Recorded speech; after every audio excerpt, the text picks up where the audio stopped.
Hello Mark, I'm Vivian. I'm number 1. Bill Gates, the next outbreak. We're not ready. When I was a kid, the disaster we worried about most was a nuclear war. That's why we had a burrow like this down in our basement, filled with cans of food and water. When the nuclear attack came, we were supposed to go downstairs, hunker down, and eat out of that burrow. Today, the greatest risk of global catastrophe doesn't look like this. Instead, it looks like this. If anything kills over 10 million people in the next few decades, it's most likely to be a highly infectious virus rather than a war. No missiles, but microbes. Now, part of the reason for this is that we've invested a huge amount in nuclear deterrence. But we've actually invested very little in a system to stop an epidemic. We're not ready for the next epidemic. Let's look at Ebola. I'm sure all of you read about it in the newspaper. Lots of tough challenges. I followed it carefully through the case analysis tools we use to track polio eradication. And as you look at what went on, the problem wasn't that there was a system that didn't work well enough. The problem was that we didn't have a system at all. In fact, there's some pretty obvious key missing pieces. We didn't have a group of epidemiologists ready to go. Who would have gone, seeing what the disease was, seeing how far it has spread? The case reports came in on paper. It was very delayed before they were put online, and they were extremely inaccurate. We didn't have a medical team ready to go. We didn't have a way of preparing people. Now, Medicine Sans Frontières did a great job orchestrating volunteers. But even so, we were far slower than we should have been getting the thousands of workers into these countries. And a large epidemic would require us to have hundreds of thousands of workers. There was no one there to look at treatment approaches, no one to look at the diagnostics, no one to figure out what tools should be used. As an example, we could have taken the blood of survivors, processed it, and put that plasma back in people to protect them. But that was never tried. So there was a lot that was missing. And these things are really a global failure. The WHO is found to monitor epidemics, but not to do these things I talk about. Now, in the movies, it's quite different. There's a group of handsome epidemiologists ready to go. They move in, they save the day. But that's just pure Hollywood. The failure to prepare could allow the next epidemic to be dramatically more devastating than Ebola. Let's look at the progression of Ebola over this year. About 10,000 people died, and nearly all were in the 3 West African countries. There's 3 reasons why it didn't spread more. The first is that there was a lot of heroical work by the health workers. They found the people and they prevented more infections. The second is the nature of the virus. Ebola does not spread through the air. And by the time you're contagious, most people are so sick that they're bedridden. Third, it didn't get into many urban areas. And that was just luck. If it had gotten into a lot more urban areas, the case numbers would have been much larger. So next time we might not be so lucky. You can have a virus where people feel well enough while they're infectious that they get on a plane or they go to a market.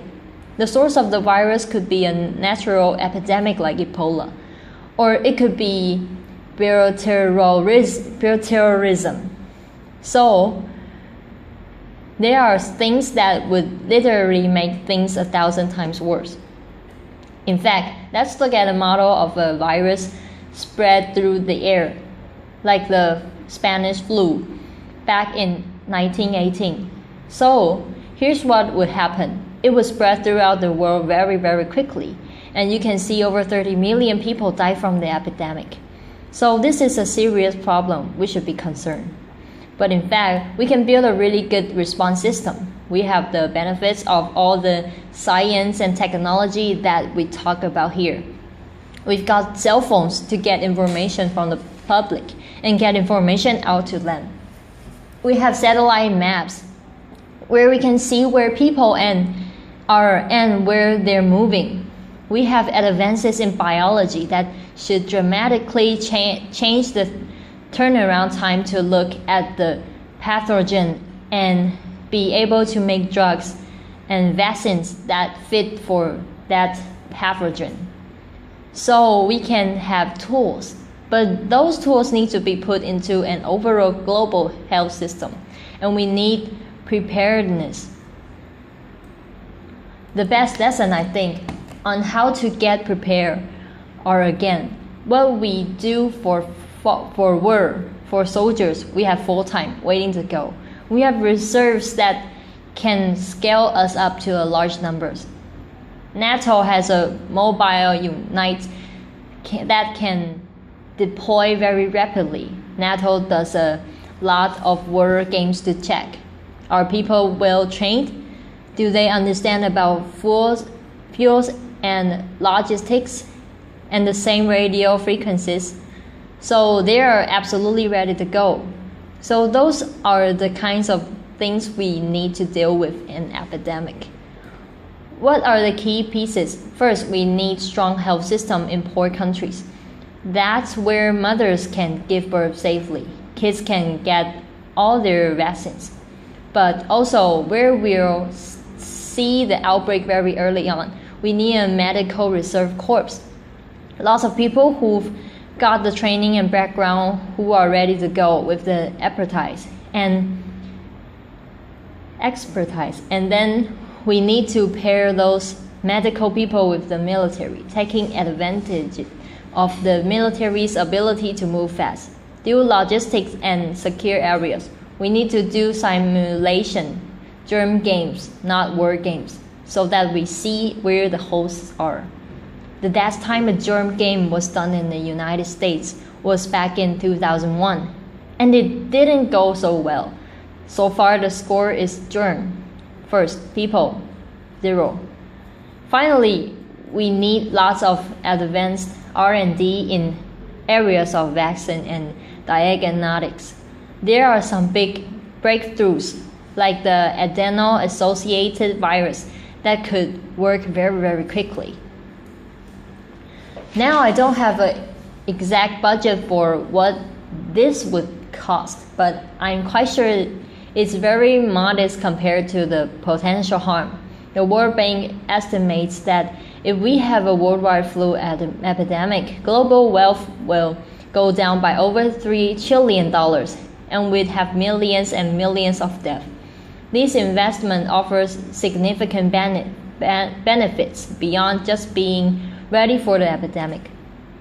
The primary health care, the R&D, those things would reduce global health equity, and make the world more just as well as more safe. So I think this should absolutely be a priority. There's no need to panic. We don't have to hoard cans or spaghetti or go down into the basement. But we need to get going because time is not on our side. In fact, if there's one positive thing that can come out of the Ebola epidemic, it's that it can serve as an early warning, a wake-up call to get ready.